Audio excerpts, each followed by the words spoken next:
নহয় চাওক, শিৱসাগৰ অসামৰিক চিকিৎসালয় আচলতে অৰাজকতাৰ এটা যে পৰিৱেশ সূচনা হৈছে এই কথা আমি পূৰ্বৰ পৰাই কৈ আহিছো, কিন্তু শেহতীয়াভাৱে আপোনালোকে দেখিছেই যে শিৱসাগৰ অসামৰিক চিকিৎসালয়ৰ আন্তঃগাঁথনি উন্নয়নৰ বাবে ইয়াৰ আচলতে শতিকা পুৰণি গছসমূহ জধে মধে কাটি পেলোৱা হৈছে কোনো ধৰণৰ নীতি নিয়ম নমনাকৈ।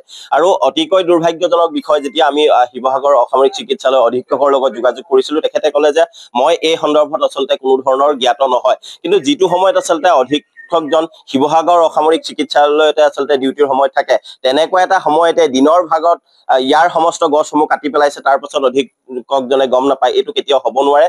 গতিকে ইতিমধ্যে আমি অসমীয়া যুৱ মঞ্চই এই শিৱসাগৰ অসামৰিক চিকিৎসালয়ৰ অধীক্ষক যিগৰাকী আচলতে ঠিকাদাৰে বা ঠিকাদাৰী প্ৰতিষ্ঠানে এনেধৰণৰ কাম কাজখিনি কৰিছে, তেওঁলোকৰ ওপৰত ইতিমধ্যে আমি এজাহাৰ দাখিল কৰিছো আৰু জিলা প্ৰশাসনলৈ আমি আহ্বান জনাইছো এই সমগ্ৰ কাণ্ডৰ লগত যিসকল ব্যক্তি জড়িত হৈ আছে তেওঁলোকৰ ওপৰত আচলতে ব্যৱস্থা গ্ৰহণ কৰিব লাগিব। আৰু যেতিয়ালৈকে তেওঁলোকৰ ওপৰত ব্যৱস্থা গ্ৰহণ নকৰে বা এই কামসমূহ যেতিয়ালৈকে বন্ধ নকৰে, তেতিয়ালৈকে আমাৰ অসমীয়া যুৱ মঞ্চৰ এই ধাৰা অব্যাহত থাকিব।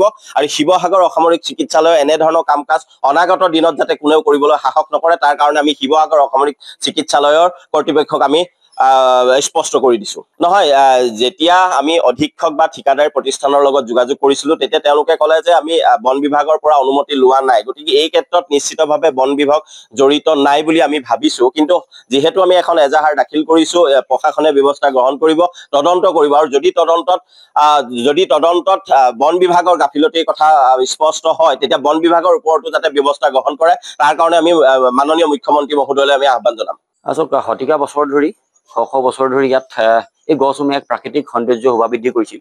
আজি আমি দেখিবলৈ পালো যে কোনে আচলতে কি কাৰণত, কি উদ্দেশ্য আগত ৰাখি এই গছসমূহ ইয়াত ধ্বংস কাৰ্যত জড়িত হ'ল, এই কথাটো আমি জানিব পৰা নাই। আমি হস্পিটেল কৰ্তৃপক্ষৰ পৰা আমি জানিব বিচাৰিছো, কিন্তু কোনো এই বিষয়টোত সমাধান কৰিব পৰাকৈ আচলতে এটা মতামত দিব পৰা নাই আচলতে কি কাৰণত গছসমূহ কটা হৈছে। গতিকে আমি এটা কথা টাইম ছাত্ৰসন্থাই কৈছো, যিটো সময়ত অসমৰ সৰ্বত্ৰ ৰাইজে, অসম চৰকাৰে, দল সংগঠন, অনুষ্ঠান প্ৰতিষ্ঠানে বৃক্ষৰোপণৰ জৰিয়তে প্ৰকৃতি সংৰক্ষণৰ কথা কৈ আহিছে, তেনে সময়তে ইয়াত এটা শ বছৰ পুৰণি গছসমূহ কি কাৰণত কাটিবলগীয়া হৈছে, এই কথাবোৰ আমি জিলা আমাৰ কৰ্তৃপক্ষ আছে, চিকিৎসালয় কৰ্তৃপক্ষৰ পৰা আমি জানিব বিচাৰো।